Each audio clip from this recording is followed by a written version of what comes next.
apa kabar hari ini? Masih baik-baik aja kan? Di video kali ini kita lanjut lagi alur BTTH-nya ya. Oke, gak usah lama-lama lagi, kita langsung aja ke ceritanya. Dalam huru-hara kerumunan yang padat, tubuh sejati Undun Bume dan Longyi yang besar sangat sulit dilukai oleh pedang dan pisau yang memiliki daya mematikan yang besar. Dan setiap gerakan adalah mimpi buruk bagi sekelompok orang.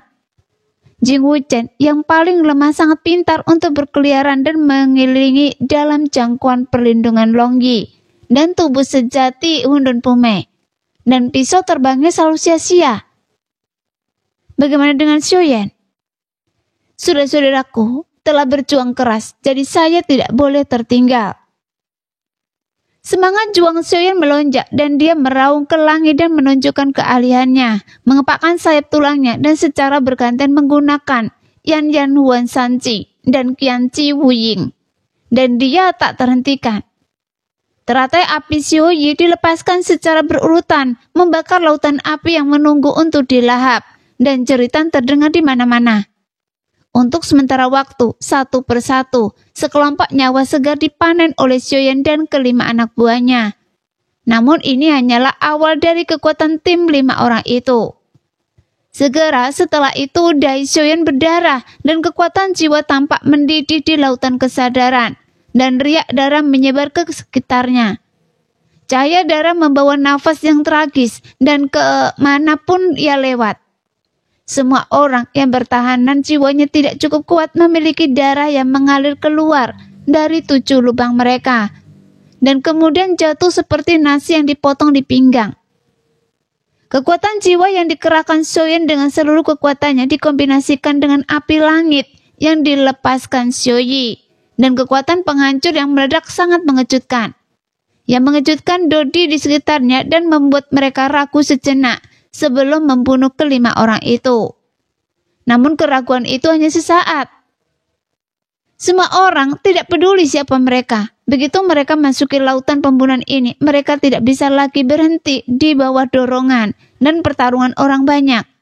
Jika mereka ingin menghindari jatuh, mereka harus menebas semua musuh di sekitar mereka. Tidak ada cara lain untuk memilih. Jadi meskipun mereka sedikit takut di lingkungan yang penuh darah dan kematian ini, kerumunan di sekitar 5 orang yang haus darah masih mengadakan jumlah mereka dan bergegas menuju 5 orang itu tanpa ragu-ragu. Sial, sepertinya semua orang tidak tahu bagaimana menulis kata kematian. Nulong mengutuk dan jatuh dari tornado, dan kapak perang perunggu itu mengenai pisau besar yang berayun, dan dengan ganas menebas seorang Dodi.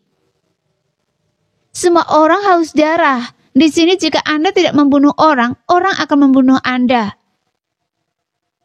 Menghadapi kilatan pedang dan pedang, Undun Bume berkata sambil menghembuskan kabut dari lubang hidungnya yang besar. Ketika dia melambaikan telapak tangannya yang raksasa, pisau batu yang terkondensasi itu meledak menjadi energi pedang yang menyilaukan, menebas beberapa Dodi yang ingin melewatinya. Saudara Undun benar, ini hanyalah lautan darah dan pembunuhan. Hanya dengan terus-menerus membunuh orang, Anda dapat memiliki secercah harapan. Jika Anda tidak membunuh orang, Anda akan mati. Jing Wuchen menanggapi Undun Bume, dan satu demi satu pisau terbang melesat keluar, menusuk tubuh satu demi satu Dodi. Sambil berjuang keras tanpa henti, Xiaoyan dan keempat lainnya terus melepaskan keterampilan bertarung mereka, terus-menerus meminum cairan Qingling 3 pola untuk mengisi kembali semangat bertarung mereka. Secara mekanis melambaikan tangan mereka yang begitu sakit hingga hampir mati rasa. Dan memanen nyawa yang terus bermunculan. Keringat merembes dari dahi dan punggung, darah memercik dari segala arah. Darah dan keringat membasahi pakaian mereka yang berantakan, menetes terus-menerus. Setiap kali Xiaoyan dan keempat lainnya melangkah, beberapa bunga darah yang mempesona akan menetes ke tanah. Lambat laun suara pertempuran mulai berkurang, dan pembantaian di gurun hampir berakhir. Sambil melihat sekeliling, hanya 1.000 dari puluhan ribu Dodi yang tersisa. Karena jumlah orang berkurang drastis, tidak ada yang mau dikepung oleh musuh di kedalaman lautan belantara. Terutama mereka yang kekuatannya sedikit lebih lemah. Kerumunan yang memiliki jarak tertentu di antara mereka mulai perlahan menjauh, menyebar dan mundur ke segala arah di hutan belantara. Xiaoyan dan 5 rekannya juga mundur ke timur sambil membunuh. Tidak peduli siapa itu, selama mereka telah melihat kekuatan tempur yang kuat dari 5 tim Xiaoyan, mereka tidak mau mundur ke arah yang sama dengan Xiaoyan dan 5 rekannya. Siapa yang mau mundur ke area yang sama dengan 5 orang gila dengan kekuatan tempur yang tidak normal? Akibatnya, beberapa tim yang tersebar yang juga mundur ke timur mengubah arah mundur mereka. Namun sekelompok besar orang mengikuti Xiaoyan dan 5 rekannya untuk mundur ke timur. Kelompok orang ini awalnya adalah tim yang terdiri dari lebih dari 300 orang, dipimpin oleh beberapa jenius top. Mereka tak terkalahkan dalam pembunuhan sebelumnya. Meskipun mereka menderita banyak korban, mereka menang karena jumlah orang mereka yang banyak. Kemudian mereka maju mundur secara tertib dan kerja sama diam-diam. Saat ini masih ada lebih dari 100 orang. Semua lebih dari 100 orang ini adalah elit di antara elit dan mereka masih memiliki sejumlah kekuatan fisik. Jika itu di awal pertarungan atau saat yang paling intens, kelompok orang ini tidak akan pernah berani terlalu dekat dengan Xiaoyan dan kelima rekannya. Apalagi mengambil inisiatif untuk mengikuti Xiaoyan dan kelima rekannya untuk mundur ke arah yang sama.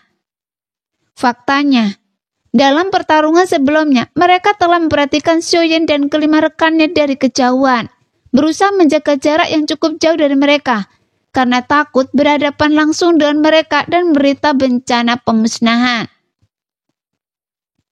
Tetapi sekarang berbeda, karena mereka selalu waspada dan memperhatikan Xiaoyan dan kelima rekannya. Mereka sangat jelas tentang situasi mereka. Xiaoyan dan kelima rekannya telah bertarung melawan para pahlawan dengan kekuatan mereka sendiri.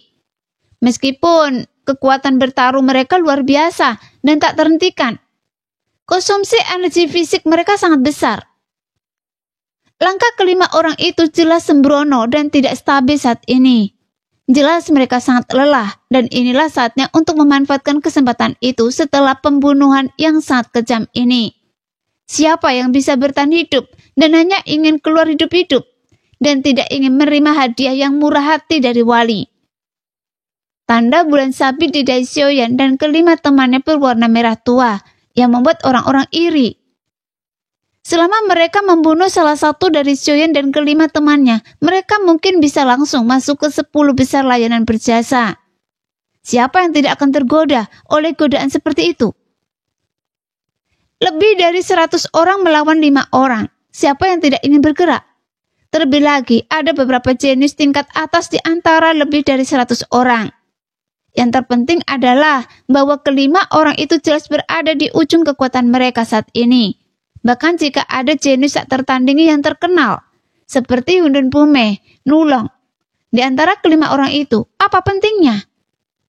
Namun kelompok orang ini tidak langsung menyerang Xiaoyan dan kelima temannya. Mereka juga tidak memperhatikan orang-orang yang tertinggal yang belum melihat kekuatan Xiaoyan dan kelima temannya, dan mundur ke timur.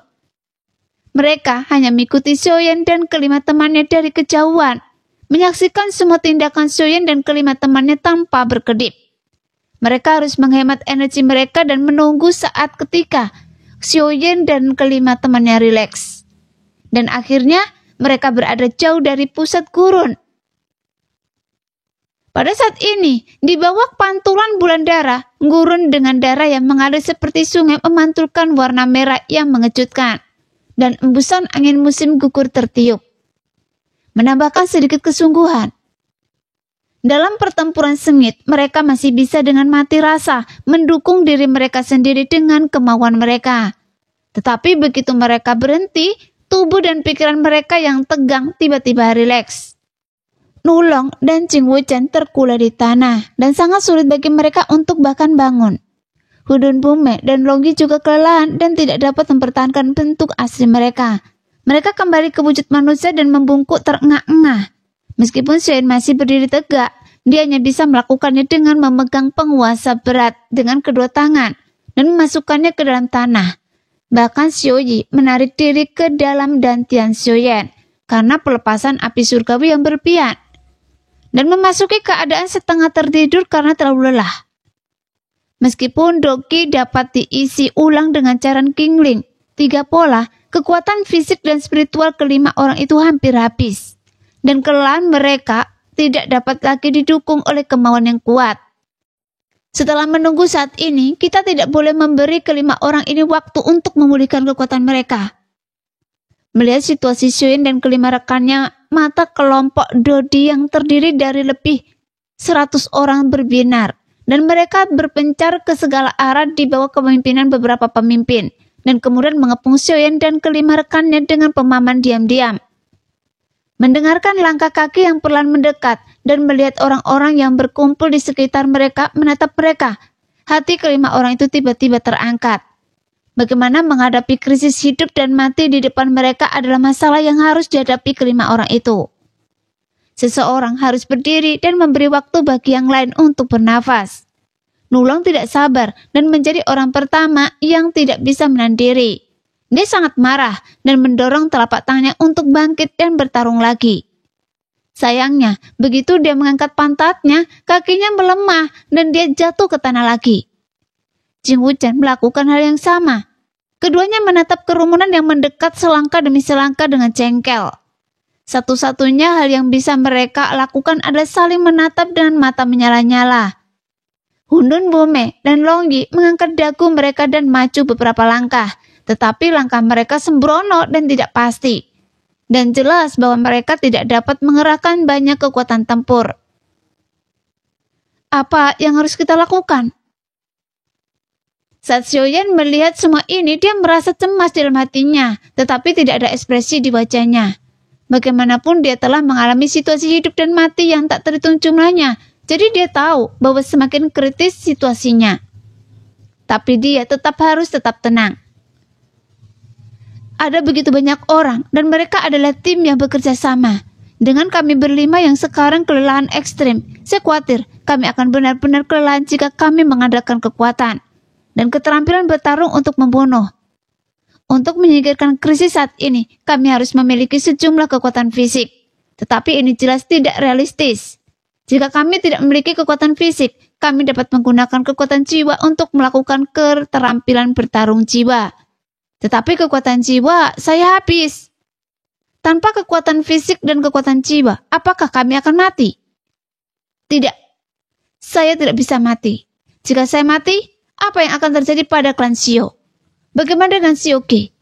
Bagaimana dengan Sun Er dan Cailin yang akan segera muncul? Bagaimana dengan Qinglin?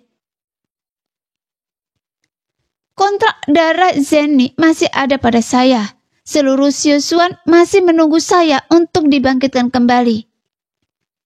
Tetapi, apakah ada cara untuk memulihkan sebagian kekuatan fisik atau kekuatan jiwa dengan segera? Sial, tempat terkutuk ini menekan terobosan ke bintang 5. Jika tidak ditekan, bagaimana saya bisa menerobos ke bintang 5? Tunggu terobosan. Level semangat juang tidak bisa menembus hingga 5 bintang. Tetapi tidak disebutkan bahwa kekuatan jiwa tidak bisa menembus. Ya, selama kekuatan jiwa saya menembus ke level pikiran, saya bisa langsung memulihkan semua kekuatan jiwa. Ini benar-benar ada jalan keluar. Kekuatan jiwa tingkat pikiran, saya ingin tahu siapa di antara orang-orang ini yang bisa bertahan hidup. Saat menghadapi krisis hidup dan mati, situasi semacam ini adalah hal yang bisa merangsang potensi orang. Dan Xiaoyan tiba-tiba teringat kekuatan jiwanya yang bisa menerobos kapan saja ketika dia tampak bingung. Dan hatinya yang putus asa menjadi gembira. Begitu pikiran ini muncul, itu langsung memenuhi seluruh tubuh dan pikiran Xiaoyan, yang membuat Xiaoyan lupa bahwa dia sedang dalam situasi yang sangat kritis saat ini. Dia tampaknya telah masuki keadaan misterius. Dalam keadaan ini, semua gangguan menghilang dan hanya kesadaran yang sangat jernih yang terbentang di depan Xiaoyan seperti gulungan.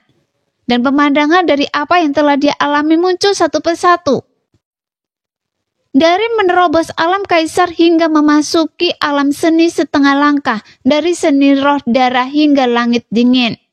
Dari proses menyerap semua kekuatan jiwa di aula pencarian hati, hingga semua ajaran yang telah dia dengar. Potongan-potongan terus-menerus terjalin. dan segera mereka bergabung bersama tanpa bisa dibedakan. Xiaoyan hanya merasakan ledakan di lautan kesadaran. Seolah-olah sebuah pintu perlahan membuka celah dan ada banyak sekali aturan langit dan bumi yang mengalir di dalamnya. Terus-menerus mengembangkan segala sesuatu yang misterius. Apakah ini misteri alam jiwa tingkat pikiran? Xiaoyan bergumam dalam hatinya dan pikirannya terus merenungkan evolusi aturan langit dan bumi. Saya ingat bahwa senior Guseng di aula pencarian hati mengatakan bahwa perbedaan antara tingkat pikiran dan tingkat kaisar adalah kontrol. Sebelumnya, saya masih bingung tentang apa itu kontrol. Tetapi sekarang saya mengerti bahwa yang disebut kontrol bukanlah sesuatu untuk secara sengaja menggerakkan kekuatan jiwa, tetapi mengikuti pikiran, dan semuanya akan terkendali. Sekilas inspirasi muncul di benak Xiaoyan, dan pintu yang telah dibuka sedikit terbuka sepenuhnya dengan suara keras. Dan aturan langit dan bumi yang tersebar di dalamnya ditampilkan di depan Xiaoyan dengan kejelasan yang tak tertandingi. Pada saat yang sama, energi langit dan bumi di sekitar Xiaoyan tampak mendidih dan mengalir ke dalam pikiran Xiaoyan dengan gila-gilaan. Dengan cepat memenuhi lautan kesadaran Xiaoyan yang tidak lagi memiliki kekuatan jiwa. Lautan kesadaran itu membengkak dan menyakitkan. Seolah-olah gunung Merapi yang telah ditekan selama 1000 tahun meletus di lautan kesadaran. Tetapi energi langit dan bumi tidak menunjukkan tanda-tanda berhenti dan terus mengalir masuk, memperluas lautan kesadaran. Lautan kesadaran yang awalnya bergerak lambat tiba-tiba meningkat. Dan lautan kesadaran yang secara bertahap meluas melibatkan kekuatan jiwa yang tampaknya tak berujung. Yang menunjukkan bahwa Xiaoyan berhasil menerobos. Dan alam jiwanya akhirnya berhasil menembus ke tingkat pikiran di saat yang paling kritis. Sekarang, kekuatan jiwa di lautan kesadarannya sudah penuh. Sejak saat lebih dari 100 dodi mengepung Xiaoyan dan 5 rekannya hingga Xiaoyan memasuki kondisi pencerahan. Dan kemudian hingga terobosan ranah jiwa Xiaoyan. Semua ini tampak seperti proses yang panjang. Tetapi sebenarnya hanya butuh selusin nafas. Sungguh kekuatan jiwa yang kuat. Ya, kekuatan jiwa yang begitu kuat terlalu menakutkan. Saya telah memperhatikan orang ini sebelumnya, dan kekuatan jiwanya jelas telah habis. Bagaimana ini bisa terjadi? Tidak. Kekuatan jiwa yang begitu kuat bukanlah sesuatu yang bisa dimiliki oleh puncak bintang 4. Bukankah itu gertakan? Saya kira dia menggunakan beberapa metode rahasia. Bos, kalau begitu, haruskah kita naik? Tepat ketika ranah jiwa Xiaoyan menerobos ke level pikiran, lebih dari 100 dodi yang mengepung Xiaoyan dan 5 rekannya sangat terkejut. Mereka menatap Xiaoyan dengan tidak percaya dan berhenti bergerak maju dalam ketakutan dan keraguan. Tidak tahu apakah harus melawan atau mundur. Ayo bertarung. Kekuatan jiwa anak berjubah hitam ini sangat kuat. Melihat ilusi itu akan segera tertutup, tidak ada gunanya untuk dibunuh saat ini. Mari kita mundur. Kelebihan dari kelima orang ini terlalu menggoda. Sangat sulit untuk menyerah. Bagaimana jika bukan saya yang terbunuh oleh keterampilan bertarung jiwa anak ini? Pada saat ini, Hundun Bume dan Long Yi yang berdiri dengan dingin menghadap musuh, serta Nulong dan Jing Wuchen yang duduk di tanah dan melotot ke arah musuh.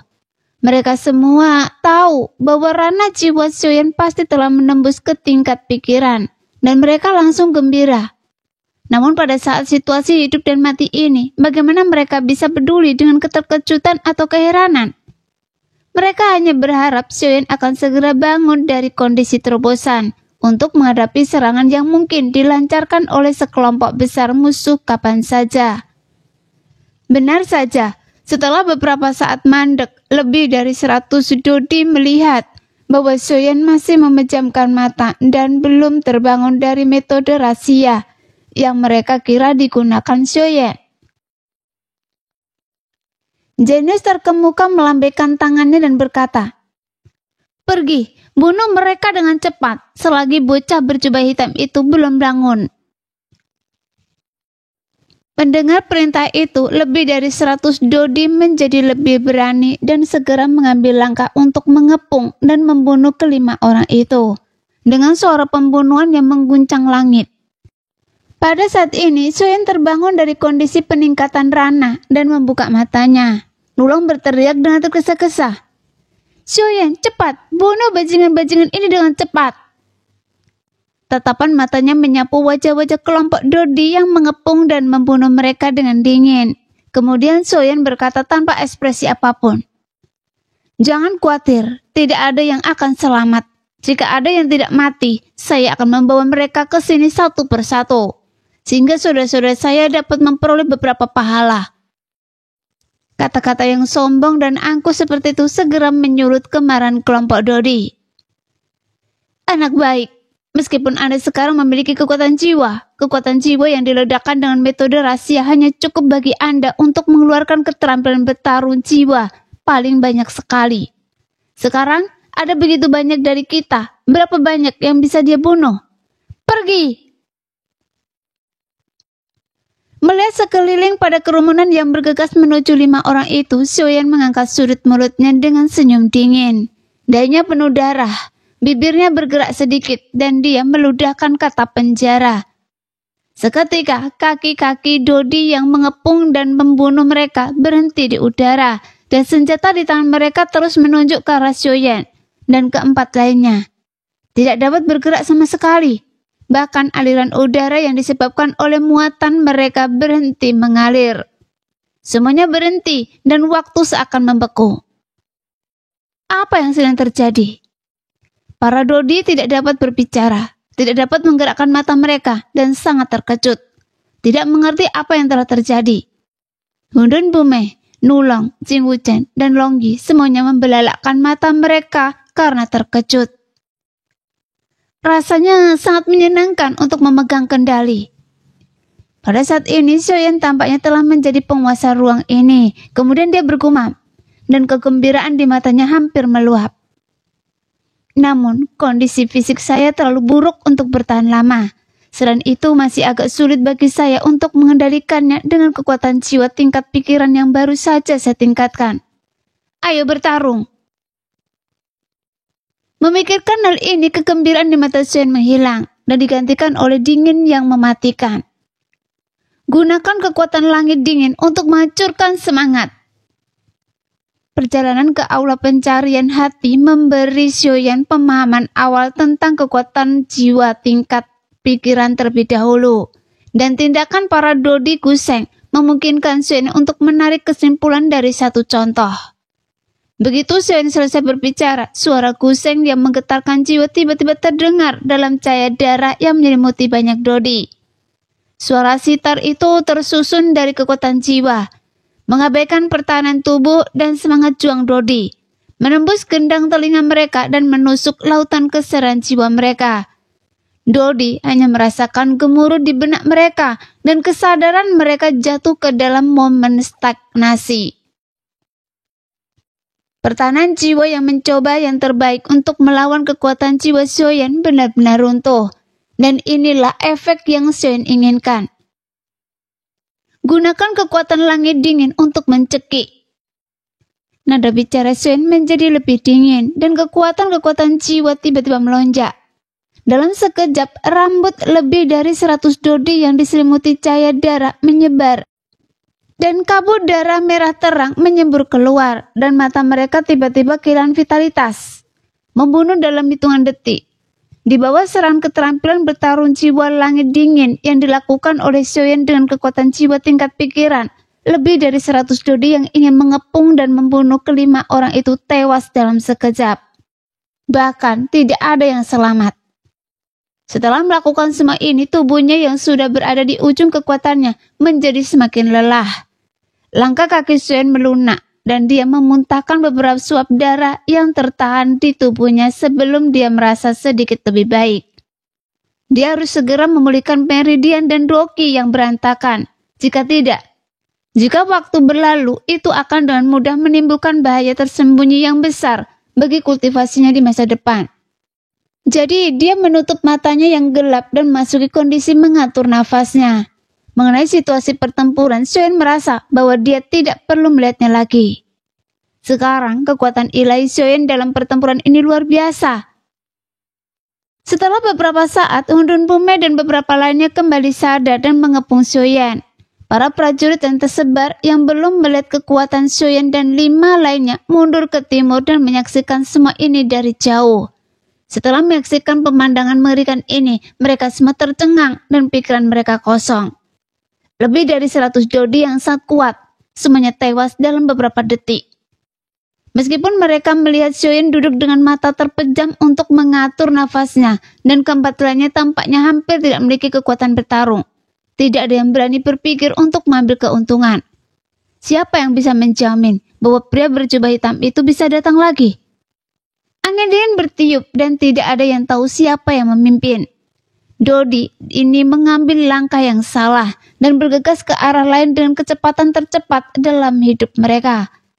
Begitu cepat sehingga mereka tidak tahu apa itu kelelahan. Hanya dalam waktu setengah batang dupa, Sioyen dan keempat rekannya tidak dapat lagi melihat satu sosok pun dalam bidang penglihatan mereka, yang membuat Nulong, Hundun Bumi, Longyi dan Jing Wuchen mendecakkan bibir.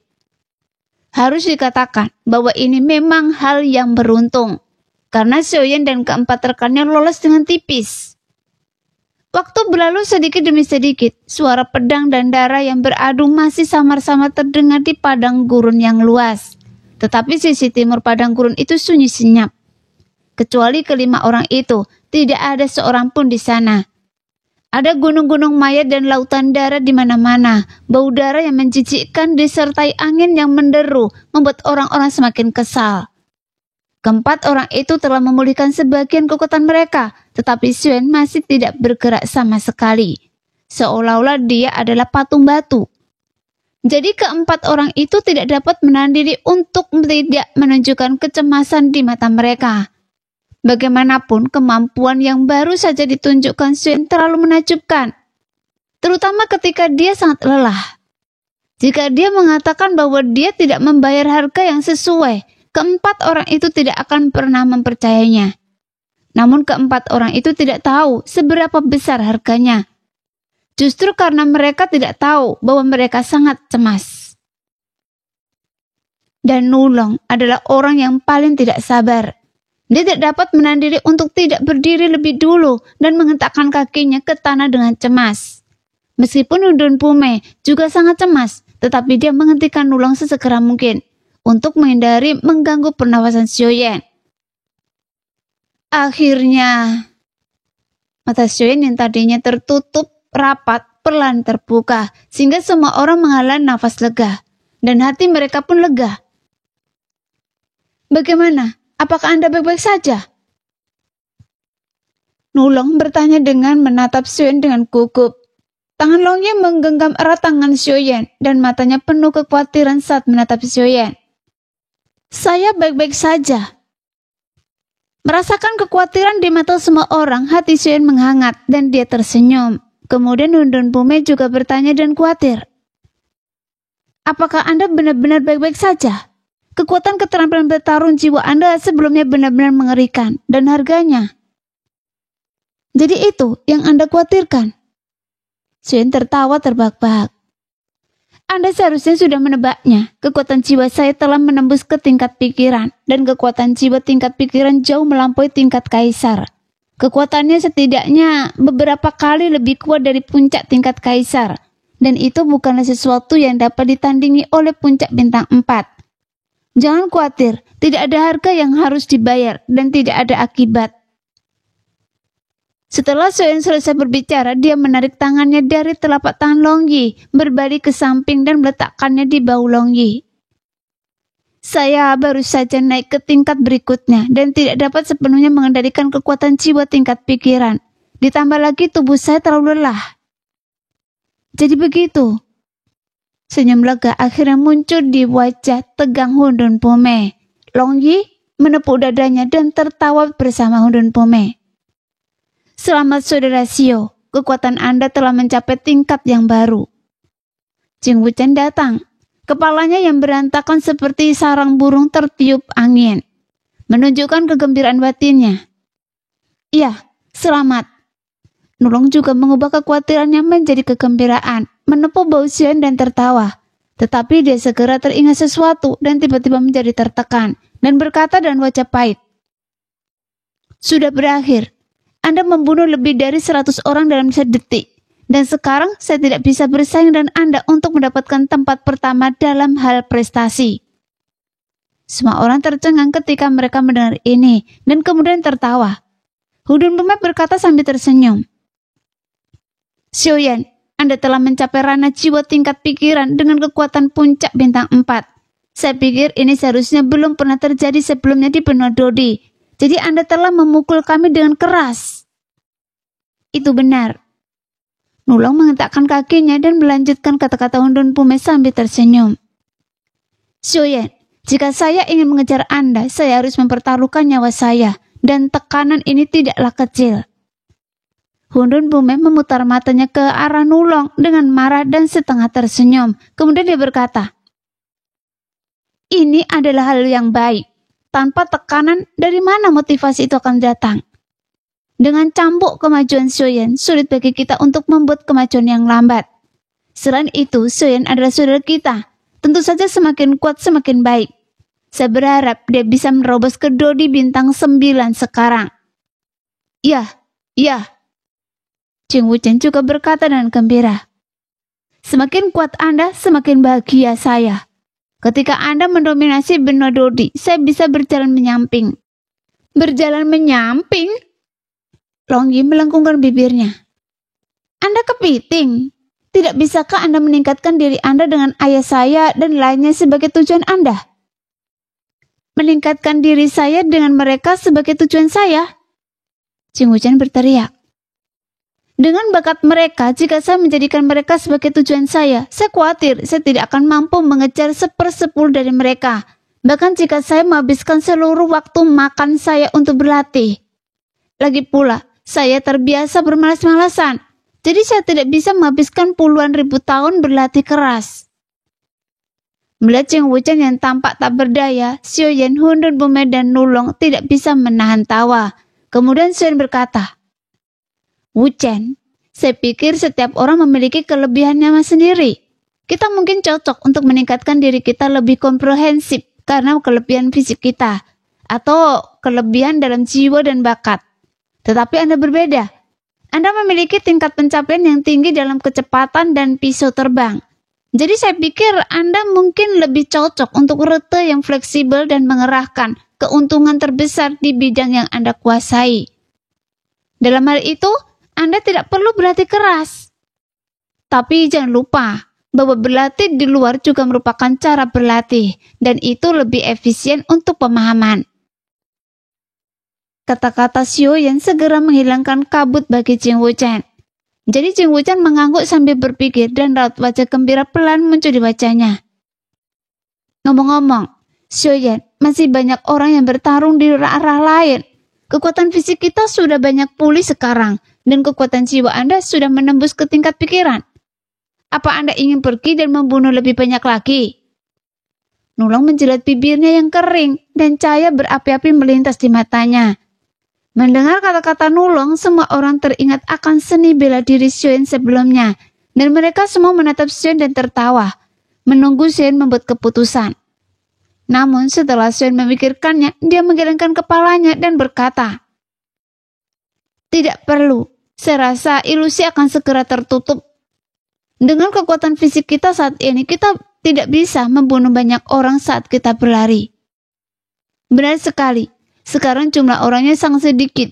Jika kita mengejar dan membunuh di kurun yang begitu luas, saya khawatir kekuatan fisik kita tidak akan bisa mengimbangi, dan efeknya benar-benar tidak bagus." Hundun Bume dan yang lainnya mengangguk setuju, karena tidak ada lagi pertempuran. Jing Wuchen melompat ke udara, melihat sekeliling dan mendengarkan suara, lalu mendesah, "Ketika kita pertama kali masuki ilusi, totalnya ada sekitar 50.000 orang. Setelah pembunuhan di lingkaran luar dan pelatihan serta pembunuhan di lingkaran dalam, ada lebih dari 10.000 orang yang akhirnya tiba di hutan belantara ini. Tapi sekarang, saya khawatir hanya ada sekitar 1.000 orang. Itu terlalu kejam. Tetapi ketika semua orang mengikuti Jing Wuchen untuk meratapi gua pembunuhan berdarah, kata-kata Jing Wuchen berikutnya membuat mereka tercengang. Namun, semakin sedikit orang yang selamat, semakin baik. Jika tidak, banyak orang kemungkinan besar saya akan berada di peringkat ke-10 besar dalam hal jasa pembunuhan. Jika saya benar-benar bisa mendapatkan hadiah dari wali, saya akan menghasilkan banyak uang. Saya bilang, kenapa Anda orang sinis? Banyak sekali mengeluh. Ternyata karena ini. Nulong tidak tahu harus bertawa atau menangis dan langsung memukul Jing Wuchen. Tapi jangan terlalu cepat senang. Dari 50.000 menjadi lebih dari 1.000. Siapa yang bisa bertahan hidup memiliki lebih sedikit pahala? Pasti luar biasa. Ini sepertinya saya senang tanpa alasan. Mendengar apa yang dikatakan Nulong, wajah Jing Wuchen yang baru saja berseri-seri dengan sedikit rasa bangga, tiba-tiba menjadi tertekan. Dia jatuh ke tanah dan sedih, duduk di tanah dan menendang tulang-tulang di dekatnya dari waktu ke waktu. Dan dia bahkan tidak punya mood untuk berbicara. Melihat Jing Wuchen jatuh dari tebing harapan ke dasar lembah, Xiaoyan tidak tahan lagi dan menghibur Jing Wuchen. Wuchen, Nulong sengaja memukul Anda. Tidak Anda pikirkan bagaimana mungkin jasa orang-orang itu bisa dibandingkan dengan tim kita yang terdiri dari 5 orang melawan 10.000 orang. Jadi saya berani mengatakan bahwa di antara orang-orang yang selamat, mungkin tidak banyak yang bisa memiliki jasa lebih dari Anda. Jadi Anda masih memiliki harapan besar untuk masuk 10 besar. Benarkah? Jing Wuchen tiba-tiba berdiri dan harapan muncul di hatinya lagi. Kemudian dia menatap Nulong dingin yang membuat Nulong tertawa. Bahkan Dun Pume tersenyum, tetapi tidak melanjutkan topik ini. Sebaliknya dia merutkan kening dan berkata, dulu saat hanya ada sedikit orang, saya melihat Zhen Jian. Meskipun dia berlumuran darah dan sulit dikenali pada pandangan pertama, saya tetap yakin bahwa itu dia. Namun dia sama sekali tidak sesuai dengan rumor. Dia tidak memiliki temperamen dan kekuatan seorang jenius yang tidak tara. Sebaliknya dia seperti mayat berjalan. Dikawal oleh banyak penjaga ke utara. Jadi saya benar-benar tidak mengerti mengapa dia seperti ini. Apakah dia terluka parah atau mengalami pukulan? Juga sejauh ini kita belum melihat bayangan dan Pingyan. Dan kita bahkan belum melihat satu orang pun dari istana obat. Tidakkah menurut Anda itu aneh? Mungkinkah dan Pingyan sudah mati? Tapi ada begitu banyak penjaga di istana obat dan kekuatannya begitu kuat. Bagaimana mungkin dia mati sebelum berpartisipasi dalam pertempuran yang menentukan? Demikianlah cerita hari ini. Kita lanjut lain hari lagi ya guys ya. Bye-bye.